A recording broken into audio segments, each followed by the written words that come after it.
up YouTube? Quick little video for you guys here. I have managed to get my hands on this little beauty. This is the iSTAT's new thermostat, which I have managed to get to make a video for you guys. Now, this here, it is a 600 watt thermostat. Has the ability to do either pulse or dimmer. So if you're running a ceramic, heat mat, heat cable, your pulse is going to be fantastic for that. If you're running the more traditional sort of light emitting light for things like monitors or bearded dragons, things like that, you've got the dimmer on here as well. Both of them I've tried over the past 3-4 days or so. Not had any problems with any of them. Now, as you can probably see straight away here, guys, large digital display. We've got obviously the temperature, which is just reading 37.4. This is currently, the probe on this is currently just in my AccuViv just over here. And the humidity is 45%. Now, on the home screen here, which is what this is, we have a couple of things. I'll show you essentially what these all are and what it can do for you guys. So straight away, you can see temperature 37.4, quite big, quite large, can't miss it, right there, right where you need it to be. Below that, side to the right, we've got 45%, which is the humidity of the probe there, of the vivarium. Below that, we have a lightning bolt with 50. This is currently in the pulse mode, and it shows that the ceramic is pulsing at 50%. Its power. The top left here, the little red padlock, that means the screen's locked, because guys, this is actually a touchscreen monitor model. So shows the screen's locked, can't get any little fingers coming over and changing all these settings. And in the top right, this green here, this green little speaker, that is your alarm.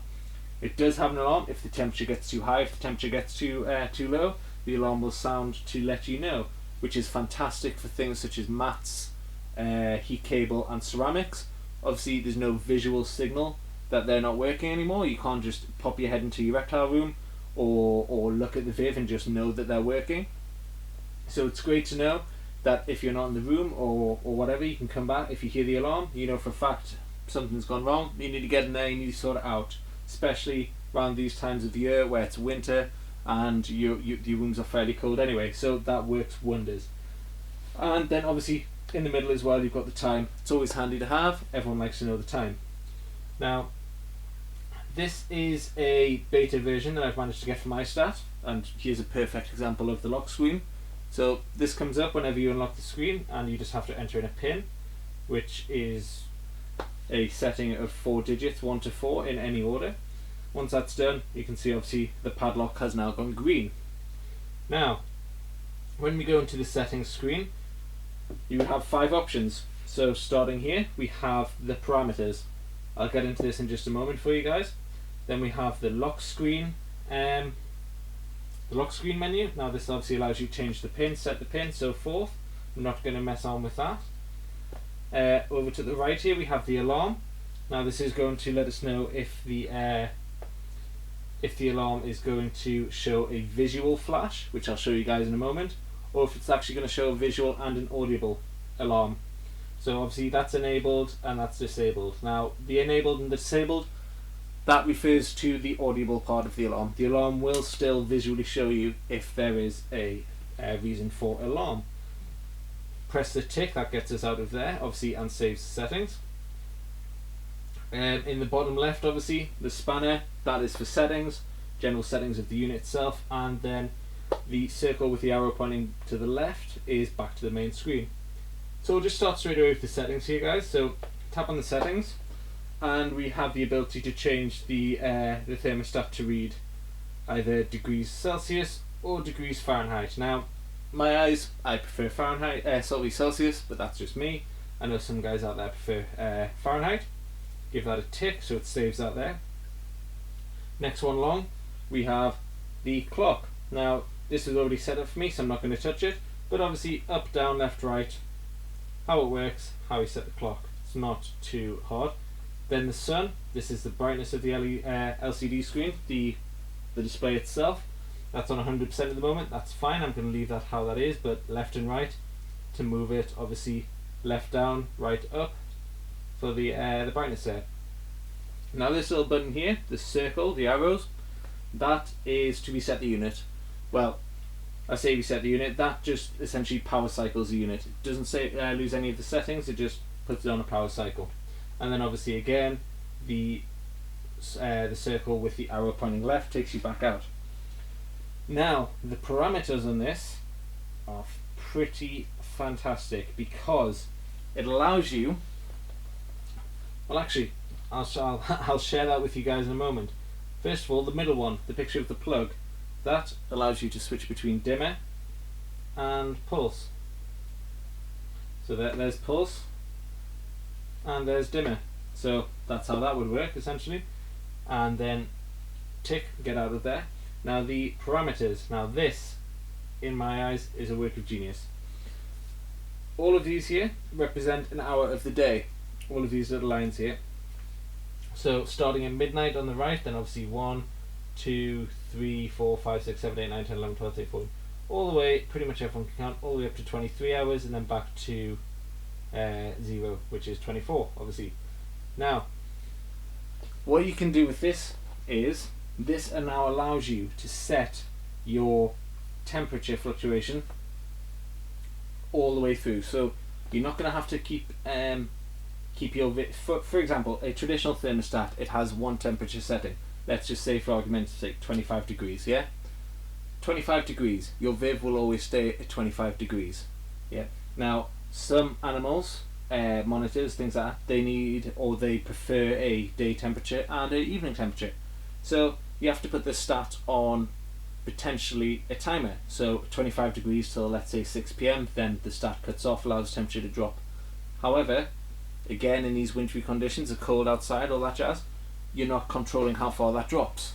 Yeah, so that could drop well below a safe temperature for your reptile during the night, unless you get another thermostat on another timer and get that to kick in at 6 p.m. when the other one goes off for your nighttime temperature. Let's just say, for argument's sake, 20 degrees. So what this does is this allows you to set temperature per hour. Now, not only does it allow you to do that during the evening, so for example with my Akis, let's say, we'll have it at a certain temperature during the day and then a certain temperature at night. Because you can change it hourly, it allows you to, when these come on at 8 o'clock in the morning, when the lights come on, it allows the temperature then to build up gradually, so it's not just boom, works hard, 25 degrees, stupidly hot, stupidly quickly. It allows you to build the temperature up over the hours, like nature. So when you get to midday, you can have your peak temperature and then allow it to drop down again towards the evening, which is perfect. That's exactly what they're like in the wild. Now, further to that though, I know that there are particular animals out there, monitors for example, who breed only in certain circumstances, certain conditions. Bosque monitors, for example, you need to get their conditions, their environment, their temperatures, their nighttime fluctuation, their day perfect for them to breed, for them to obviously copulate, breed, so forth. This allows you to do that. That's going to allow you to set that temperature curve up and then all the way back down for the evening time again. So you're going to have that flow. Now, this is pretty simple. There we go to use, for example. So there, 11 a.m. So you tick it, and the left right buttons change to up and down. So obviously up and then down.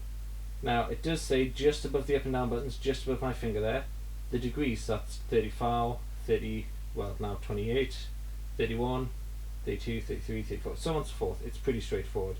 Tick it to allow it, and then move along, and obviously change the other ones. Now just to give you guys a show of the alarm or how that would work, I'll edit this and I'll drop this temperature right down to 17. So we'll tick 17 and then we will exit out and go back to the main screen. Exit again and then finally back to the main screen, and you should hear an audible beep, and also right about here it will have warning temperature too low, or sorry, warning temperature too high. because I've set this at a lower temperature than the 37 it's currently at. So there we go. Now as you can see here, it says warning in red with temperature too high. Yeah, so you know that's going off. Something's happened. The temperature's too high. Something's happened in the Viv there. Just come over and just go into the menus to turn it off, and you're sorted. Yeah. Now there we go. That's silenced the alarm. However, this is what happens if you turn the alarm off. So if the alarm is turned off, you have it on disable. It just stops the beep. However, you still get this visual display here saying warning temperature too high. So there's always a way of showing you this. Now, this piece of equipment isn't available to the public until the 17th or the 18th of December, I believe, this year, 2014. So, if I'm honest with you guys, this piece of kit, it is running the beta software at the moment. It is a special one for me to try out for you guys. The proper one, the retail one, if you like, I think it's definitely going to be worth its weight in gold.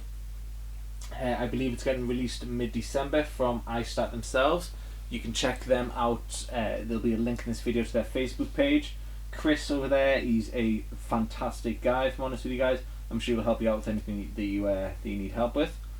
But yeah, it's fair enough. I've only had it running a couple of days, but in those couple of days, it's been, like I said, within 0.1 of a degree of my like little Exoterra like temperature probe. So in my eyes, it's ideal. It's perfect. It's pretty much foolproof when you come to using it. Pretty straightforward. There's no complicated like copious amounts of menus, things like that. It's what you need, how you need it, and it works. Even though, one thing I forgot to mention, guys, even though it shows obviously temperature and humidity, it is only one probe. It's not two probes or anything like that, so it all comes from the one probe, which is, again, less wise than Indie Viv, less man-made objects intruding onto your reptile's life. But yeah, if you guys have any questions, comment in the comment in the comment box below, of course. Let me know. I'll answer them as best I can. But aside from that, guys, I'll catch you next time. Thanks for watching.